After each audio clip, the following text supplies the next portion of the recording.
Thinking Outside the Box, a Business 498A class project by Jason Merrifield. In the Thinking Out Loud box on page 172 of our text, we're presented with a few questions about President Abraham Lincoln and the use of critical thinking. The article says that before the war, Lincoln thought that slavery should still be allowed in states where it was already legal, but during the war he had a change of heart and decided it should not exist within the United States. According to the author, this escalated the fighting. I'd like to suggest that Lincoln made this decision based on critical thinking and not because he was opposed to slavery. Lincoln was never completely against slavery prior to the Civil War. While he was known to associate with some abolitionists, he never took that position himself.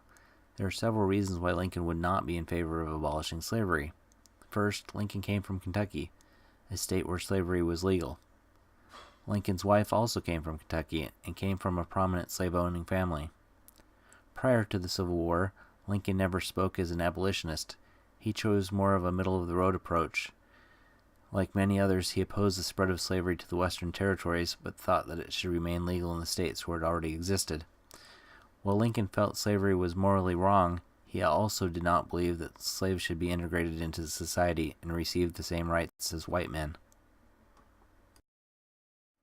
So, why did Lincoln choose to start a war to abolish slavery? He didn't.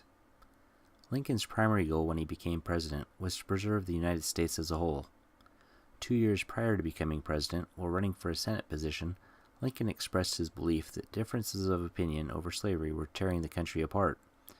In his House Divided speech of 1858, Lincoln referenced 3 Gospels from the Bible, Matthew, Mark, and Luke, where Jesus says, "A house divided against itself cannot stand."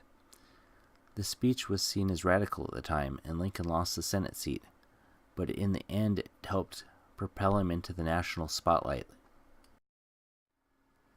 If President Lincoln wanted to keep the country united, what happened? After Lincoln won the presidency at the end of 1860, the states where slavery was legal began to secede from the Union. To prevent this from occurring, laws were quickly enacted that guaranteed that slavery would remain legal in the southern states. Still, by Lincoln's inauguration on March 4th of 1861, 6 states had seceded. That number increased to 11 states by June 8th, and 2 more were teetering on the edge. The Civil War officially began on April 12, 1861, due to the hostilities of the southern states. The U.S. government had declared that they were sending supplies to Fort Sumter, a Union fort located in South Carolina, but before the supplies arrived, the Confederate Army had shelled the fort. Continuing his desire to reunite the country, Lincoln later threatened to emancipate all the slaves if the southern states did not return to the Union. They all refused. Our textbook asks us, was Lincoln's decision to make slavery illegal a wise one considering it increased hostilities? I believe that Lincoln did little to increase hostilities. His only desire was to end the war and reunite the country. Here are some points to back this idea. The southern states started the war, and it was Lincoln's goal to make the country whole again. Lincoln tried a variety of compromises during the war, including letting slavery exist where it was already legal. Another plan that Lincoln supported included establishing slave colonies outside the U.S., in Africa and near Haiti, to minimize the conflict that integrating the slaves would create. Eventually, Lincoln threatened the Confederate States with abolishing slavery if they didn't rejoin.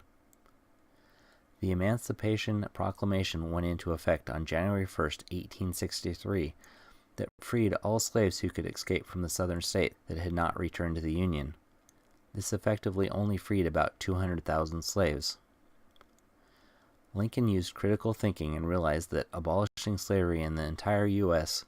would give the Union the European support they needed to win the war. This was a favorable position to England, which had just abolished slavery in 1830. Are there times when using critical thinking that it's better to back down from an argument and to avoid a conflict? Yes. Some examples would include when one side is too emotional to make a rational decision, and it's better to let everyone just back away and take time to cool off. Another example, when the outcome of the conflict is not worth the price incurred. In Lincoln's case, it wasn't worth sacrificing the country to abolish slavery, even though he thought it was morally wrong. He wanted to avoid the conflict and keep the country strong, but was forced into taking action. Another example when you might back down, when negotiating a union contract and fighting for benefits and pay increases. If this causes the company to go bankrupt, then it isn't worth the fight. There's no win if everyone loses their job.